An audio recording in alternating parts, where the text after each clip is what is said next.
can change forever in the fraction of a day. Look at America's history. What a difference a day makes. Remember the day of Pearl Harbor that changed our lives forever, December the 7th, 1941. How many of you were alive then? Precious few. America was shaken to the core by the attack of the Japanese Imperial Air Force at Pearl Harbor. Suddenly, at 2:26 Eastern Standard Time, Mutual Broadcasting System, that was the radio, there was no television. Mutual Broadcasting System that made it possible for every American at the same time to hear the message, suspended their play-by-play of the Giants-Dodger baseball game with this announcement. Ladies and gentlemen, we interrupt this broadcast to bring to you an important bulletin from the United Press. The White House announces a Japanese attack on Pearl Harbor. Stay tuned for further developments to be broadcast as they are received. End of broadcast. That was it. If that happened now, there would be hours and hours and hours of broadcasting. But with that simple announcement, World War II began. President Roosevelt the next day called it the Day of Infamy. It was a day when 3,000 Americans died, when 70 million people would be killed fighting Hitler's brand of socialism. For all of you who are thinking socialism is so wonderful, America was in a war fighting for our survival. America's young men flooded to the recruiting centers in such volumes they had to swear them in standing on the sidewalk because they were ready to defend with their lives, life, liberty, and the pursuit of happiness. Let me tell you something. Your freedom is not free. Freedom is not free. It was paid for by the blood of Americans fighting for life, liberty, and the pursuit of happiness.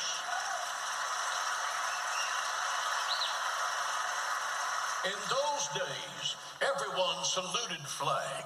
The only ones who were taking a knee were the people in the church houses praying that America would survive. Let me tell you something. If you don't like our flag and if you don't love our country, leave this country. We won't miss you and we don't need you.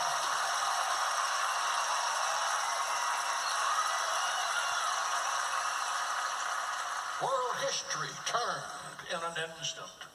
Sweethearts and wives were saying goodbye to their husbands, most of them forever, because it wasn't like the wars we have now. The wars we have now, you go a year and get rotated home. In World War II, it was for the duration plus 6 months. Those men left for 4 years, and some of them didn't get back to the last day of the last month. Many of them did not come home, and the ones who came home after 4 years of battle had emotional problems that destroyed their lives. We didn't call it by scientific names then, we called it shock. But they paid the price till the day they died. Where were you the day that John Fitzgerald Kennedy was assassinated? The world's most powerful man, the leader of the free world, an American hero who was a beloved president of the United States, was taken up. One shot from a $29 mail-order rifle in the hands of a lunatic snuffed the life of the Prince of Camelot out. We watched his gracious wife, Jackie, kiss the casket in the Capitol Rotunda. We watched John salute his father's casket when he was just a toddler as it passed the Capitol. How many of you remember? We watched the black prancing stallion with the reversed boots symbolizing the fallen leader. We knew America would never be the same again. What a difference a day makes. Where were you the tragic day of 9/11? It was unbelievable. It was horrible.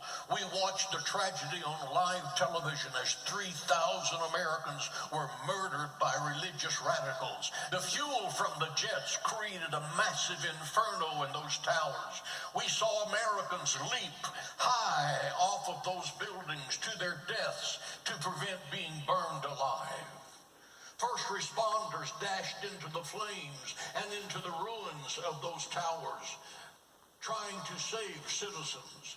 The myth that America could not be attacked by a foreign power was forever destroyed. We thought the oceans would protect us, but we found out that those who attacked us were living among us. It is a lesson we had better remember, because the New World Order would love to see America destroyed, and those radicals are in the streets of America now, burning this country down when they can. It's time for our country to salute the police and honor the police and let them enforce the law.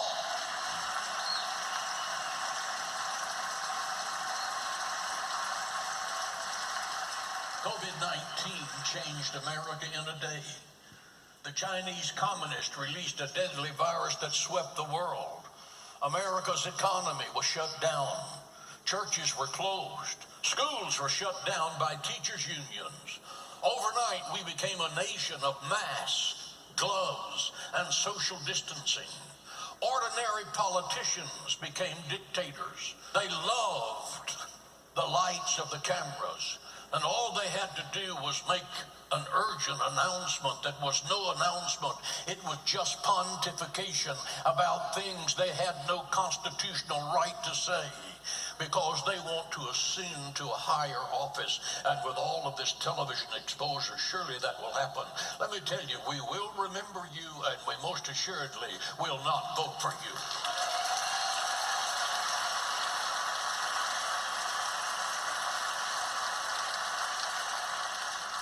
Pearl Harbor, the assassination of John Kennedy, 9/11, and COVID-19 are graphic and historical reminders of how dramatically our lives can forever be changed in a fraction of a day. What a difference a day makes. But there is coming a day